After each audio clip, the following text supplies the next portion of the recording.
Tu connais ce moment. Tu pars en qualification, tu es concentré, tu es prêt. Tu sais que ce tour peut compter. Tu attaques et puis d'un coup, tu fais une erreur. Un freinage un peu trop tardif, une trajectoire mal fermée, un pilote qui te gêne, un chrono qui ne descend pas. Rien de dramatique, mais dans ta tête, ça explose. Ton visage se contracte, ton regard se resserre, ta respiration devient plus courte, ton corps se durcit et en une seconde, tout ton pilotage change. Tu passes de piloter à subir, rouler à réagir, progresser à t'emporter. Dans le questionnaire que j'ai envoyé aux pilotes, beaucoup l'ont dit sans filtre. L'énervement me fait faire n'importe quoi, je perds ma régularité dès que je m'agace, une erreur et je sors complètement de la session, la frustration me bouffe, quand je m'énerve j'aggrave tout. Bref, si tu te reconnais là-dedans, alors tu vas comprendre aujourd'hui ce qui se passe réellement dans ton cerveau quand la frustration prend le guidon. Bienvenue dans Brain on Track, le podcast dédié aux pilotes moto qui veulent repousser leurs limites grâce à la préparation mentale. Je suis Philippe Siminira, préparateur mental spécialisé dans les sports mécaniques. Ensemble, on va comprendre comment fonctionne votre cerveau en situation de vitesse, comment gérer la pression, dépasser les blocages et transformer votre mental en véritable arme de performance.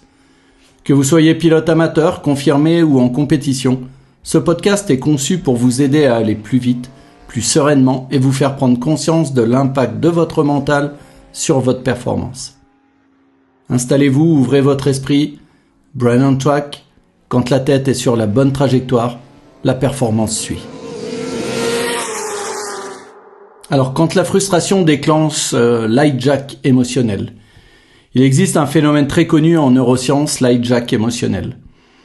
C'est ce moment où ton cerveau émotionnel prend temporairement le contrôle. Et voici ce qui se passe en quelques millisecondes. Tu fais une erreur.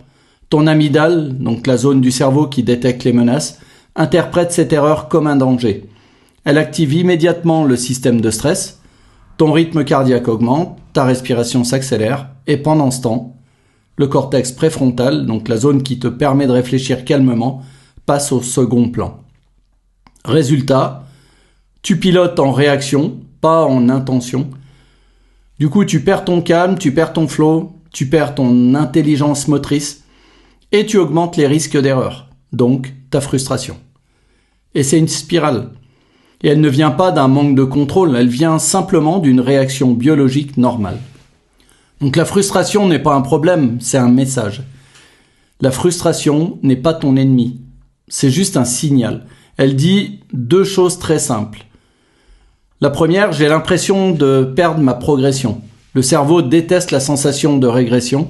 Et quand tu fais une erreur, ton cerveau peut l'interpréter comme « je ne suis pas au niveau » et ça déclenche une tension immédiate. La deuxième chose, c'est « je veux trop bien faire ».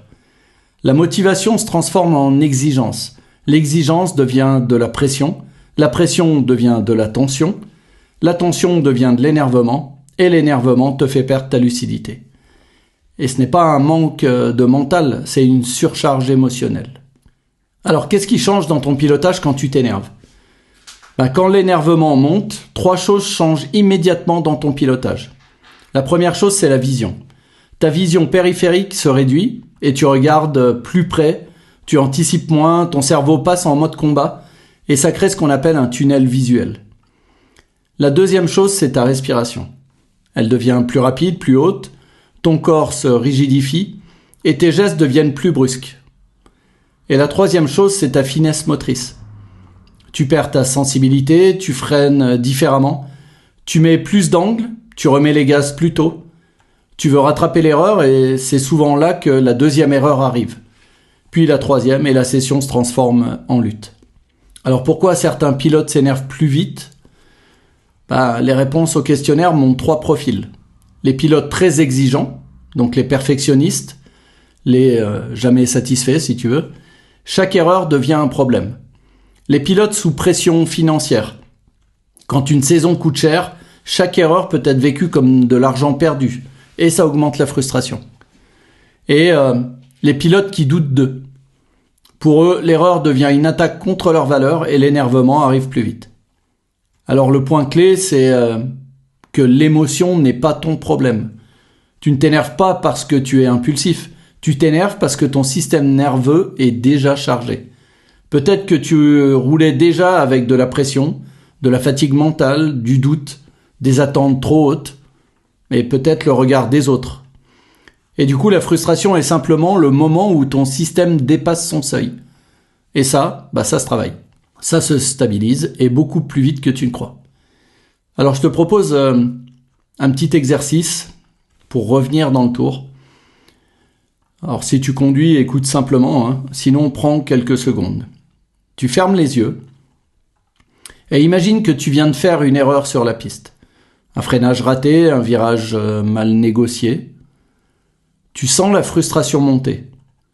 Maintenant, imagine cette erreur, comme une image sur un écran.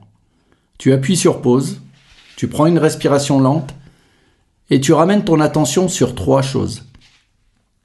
Ta respiration, tes mains sur le guidon et la sortie du prochain virage. L'erreur appartient au virage précédent et le pilotage appartient au virage suivant. Et c'est là que ton cerveau reprend le contrôle. Donc les émotions ne sont pas un parasite du pilotage. Elles font partie du pilotage. Quand elles sont calmes, tu es fluide. Quand elles sont stables, tu es précis. Quand elles sont légères, tu es régulier. Mais quand elles débordent, elles prennent le guidon.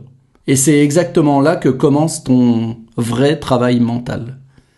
Tu ne peux pas empêcher ton cerveau de réagir, mais tu peux apprendre à reconnaître le moment où l'émotion monte et reprendre la trajectoire intérieure. Redevenir pilote, même dans les moments chauds. Alors si tu veux analyser ton blocage mental en pilotage, tu peux répondre au questionnaire que j'ai créé spécialement pour les pilotes. Le lien est dans la description. Et si cet épisode t'a parlé, n'hésite pas à le partager à d'autres pilotes autour de toi. Parce que beaucoup de pilotes vivent ces choses en silence, dans leur casque, dans leur box, sous leur tonnelle, dans le paddock, avec parfois des doutes, de la pression, ou simplement des questions auxquelles ils ne trouvent pas de réponse.